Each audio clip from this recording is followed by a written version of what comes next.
రాజన్న సిరిసిల్ల జిల్లా గంభీరావుపేట ప్రాథమిక వ్యవసాయ సహకార సంఘం కార్యాలయంలో చైర్మన్ కొండూరు రవీంద్రరావు అధ్యక్షతన మహాజన సభ నిర్వహించారు. కార్యదర్శి సందుపట్ల రాజిరెడ్డి రైతులకు సంబంధించిన జమ ఖర్చులు చదివి వినిపించారు. అలాగే ఎరువులు వ్యాపారం, విత్తనాలు, డీజిల్, పెట్రోలు వ్యాపారం సకాలంలో అందిస్తున్నాము. సభ్యుల వాటాదనం, సభ్యుల నుండి రావాల్సినటువంటి అప్పులు, వడ్డీ, బ్యాంకు చెల్లించవలసినటువంటి అప్పులు, అలాగే రైతులు ప్రతిపాదించగా ఆమోదించి తీర్మానాన్ని ఆమోదించారు.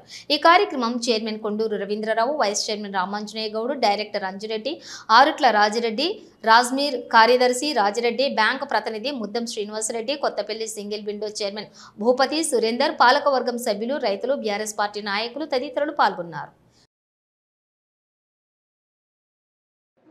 విషయాల గురించి మాట్లాడడం, మన లావాదేవీల పట్టిక సభ్యులకు తెలియజేసే విధంగా, అదేవిధంగా ఈ సంవత్సరం ఈ 6 నెలల కాలంలో 1 ఏప్రిల్ 2025 నుంచి ఇప్పుడు 15వ తేదీ సెప్టెంబర్ వరకు జరిగిన లావాదేవీల పట్టికను కూడా ఇవాళ మా సభ్యులకు తెలియజేయడం జరిగింది.